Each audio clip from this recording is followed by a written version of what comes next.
অসমৰ 200 বছৰীয়া ঐতিহ্য বহন কৰা অসম গৌৰৱ অসমৰ চাহ উদ্যোগৰ সৈতে জড়িত প্ৰতিগৰাকী খিলঞ্জীয়াই চাহ উদ্যোগলৈ আগবঢ়োৱা অনবদ্য অৱদানৰ স্বীকৃতি হিচাপে অসমৰ মুখ্যমন্ত্ৰীয়ে ঘোষণা কৰা এটিকলি দুটিপাত আঁচনিৰ এককালীন বিত্তীয় সাহায্য চেক টিয়ক সমষ্টিৰ অন্যান্য চাহ বাগিচাৰ লগতে ঢেকীয়াখোৱাৰ চাপাজান চাহ বাগিচাটো বিতৰণ কৰা হয়। এই লৈ আয়োজিত সভাত অসম ঔদ্যোগিক আন্তঃগাঁথনি উন্নয়ন নিগমৰ অধ্যক্ষ তথা জিলা বিজেপিৰ সভাপতি শান্তনু পূজাৰী মুখ্য অতিথি হিচাপে উপস্থিত থাকি অসম চৰকাৰে বিশেষকৈ চাহ শ্ৰমিকসকলৰ কল্যাণৰ অৰ্থে লোৱা এই আঁচনিৰ লগতে ঝুমুৰ বিনন দিয়া ভূমিপত্ৰ প্ৰদান আদিৰ সন্দৰ্ভত ভাষণ আগবঢ়ায়।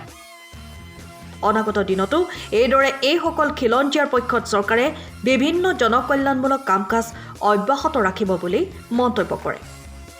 উক্ত সভাত বিজেপি টিয়ক মণ্ডলৰ সভানেত্ৰী মন্মী তামুলী, সম্পাদক অভিজাত বৰুৱা, চাপাজান বাগিচাৰ স্বত্বাধিকাৰ দেৱজিৎ খাউণ্ড, টিয়ক সমজিলাৰ সহকাৰী আয়ুক্ত সুজাকত বৰুৱাৰ লগতে বহু সংখ্যক গণ্যমান্য ব্যক্তি উপস্থিত থাকি চৰকাৰৰ এনে পদক্ষেপক আদৰণি জনায়।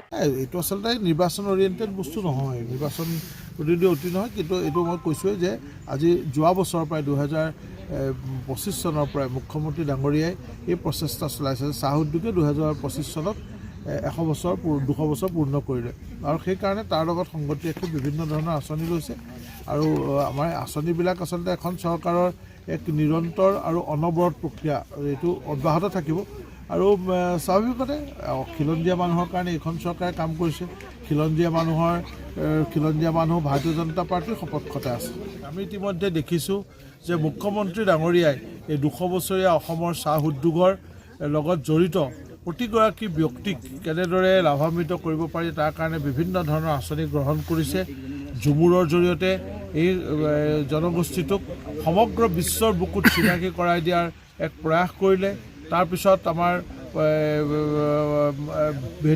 মাটিহীন এই চাহ শ্ৰমিকসকলৰ বাবে মাটিৰ পটাৰ ব্যৱস্থা কৰিলে আৰু শেষত এই মুখ্যমন্ত্ৰীৰ যি এটিকলি দুটিপাত আঁচনি তাৰ জৰিয়তে ইয়াৰ লগত জড়িত চাহ শ্ৰমিক কৰ্মচাৰী সেই সকলোকে এনেদৰে সামৰি লৈছে। 5,000কৈ এককালীন এটা সাহায্য দিয়াৰ ব্যৱস্থা কৰিছে যাতে তেওঁলোকে জীৱন ধাৰণৰ মান ইয়াৰ জৰিয়তে উন্নতি কৰিব পাৰে। প্ৰধান কথাটো হ'ল যে 5,000 টকাটো বহুত ডাঙৰ বস্তু নহয়, কিন্তু এই উদ্যোগটোৰ প্ৰতি ইয়াৰ লগত জড়িত চাহ শ্ৰমিক কৰ্মচাৰীসকলৰ প্ৰতি এক চৰকাৰখনৰ প্ৰতি থকা এক সদিচ্ছাৰ ভাৱ।